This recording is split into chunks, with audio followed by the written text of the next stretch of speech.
Howdy folks, welcome back to the GWP Homestead. My name's Reagan, this is Megan, and if you've ever wanted to know how baby goats are made, boy do we have a lesson for you this morning.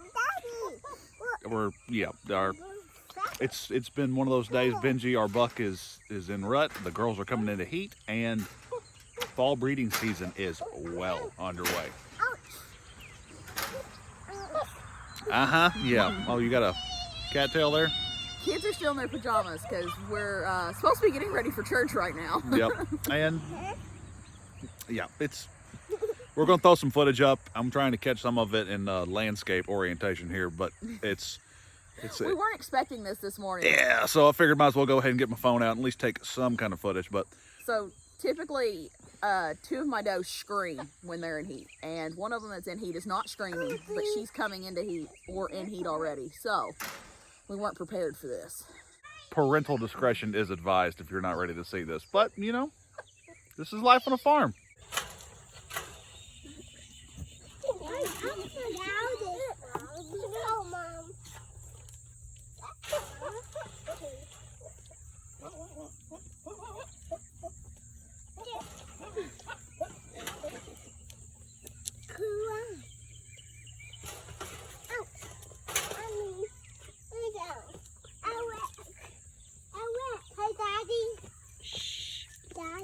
Keaton.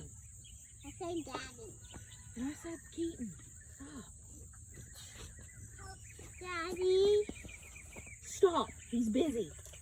Oh. They're going to fight. Yep. Yep.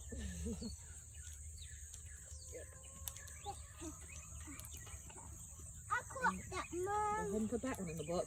I caught. Huh? Nothing, buddy. I don't want to put that one in the book. But we don't have enough paper. We're going to put that in the book.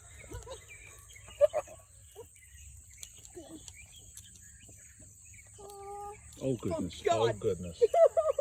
Oh my gosh.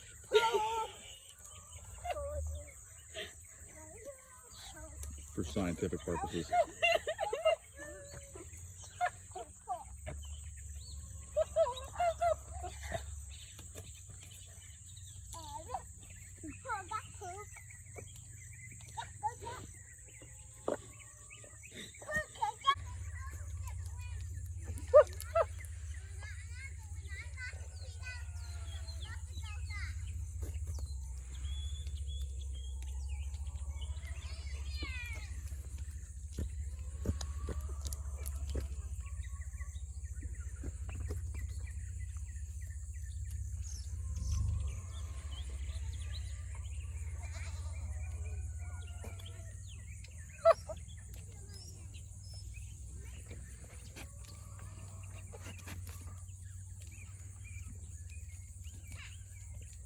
The tail wiggling is a key sign that they're in heat.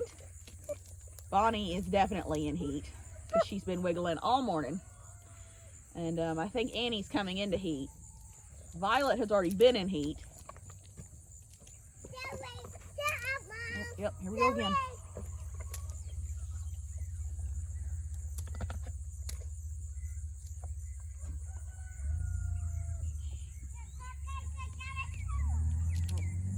Yep. See, there's little Annie and her tail wiggle.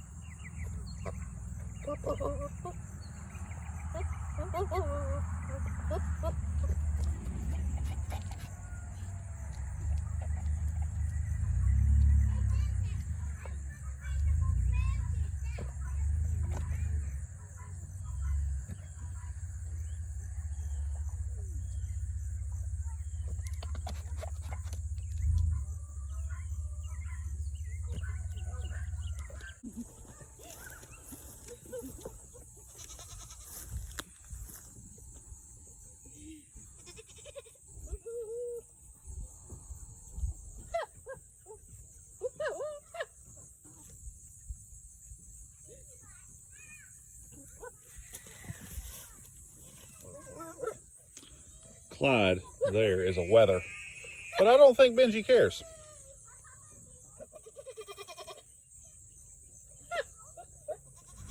to wrap this video up, we wanted to sit down, or I wanted to sit down and talk to our new subscribers and even our older subscribers who don't know why we have goats. Leave that alone. Do not touch it. I'm over here in the pen with our baby goats, and there's 2 over there sniffing at my tripod. This is Minnie Pearl. She's one of our full-blooded Nigerians, and she's here along with all our Nigerians to breed and milk. So when we moved to the farm in May of 2020, I wanted something here that was mine, that I took care of, and that I could turn into a business or something. And so I decided on dairy goats. And my original plan, you gonna leave me now, was to do goat milk butter. Still, that is the plan. It's going to take a little longer to get going than I originally thought when I first came up with that, because to make butter you need really heavy cream lines, and goats don't necessarily have a heavy cream line.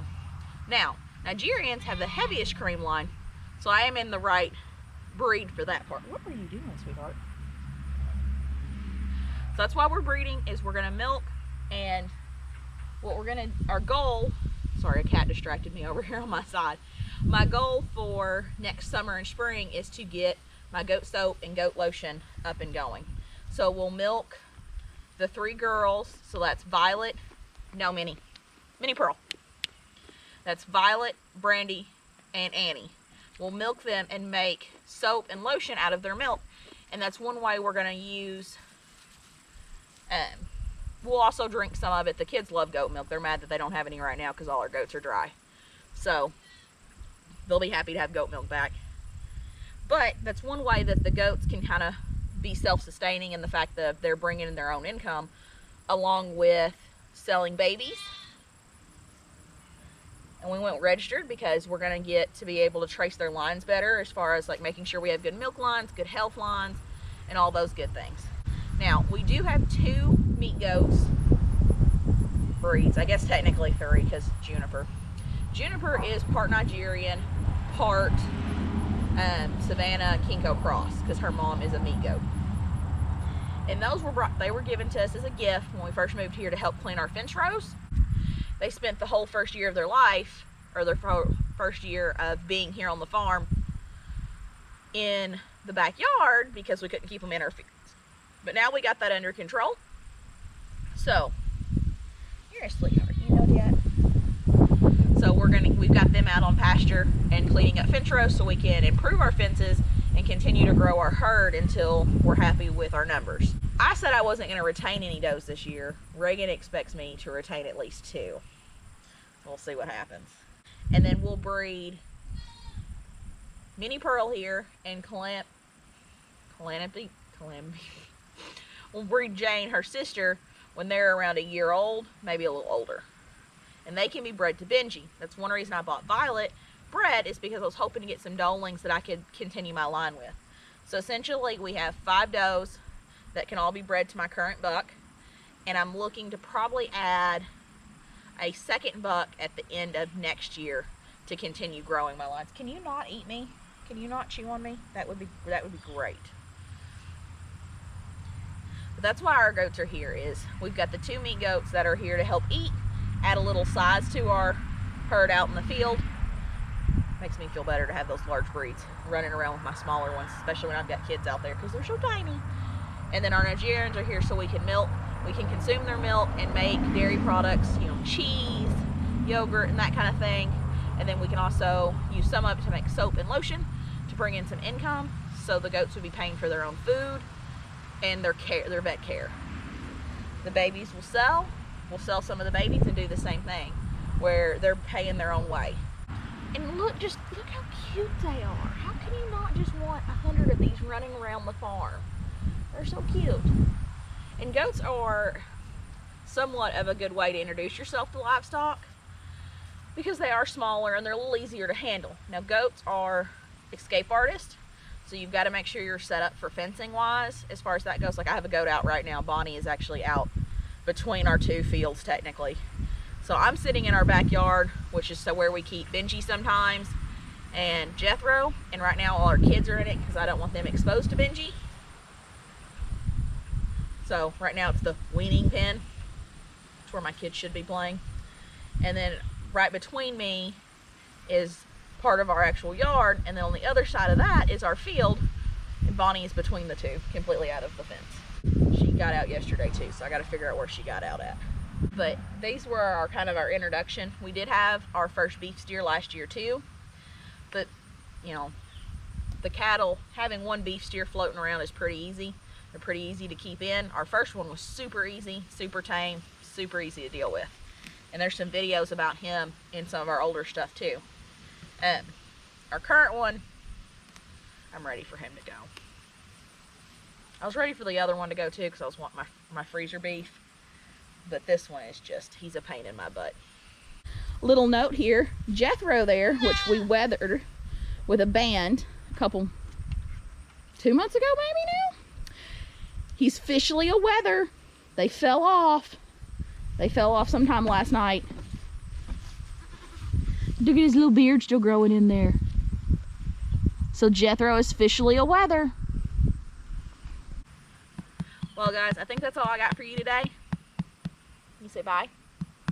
We'll see you next time on GWP Homestead. Bye guys.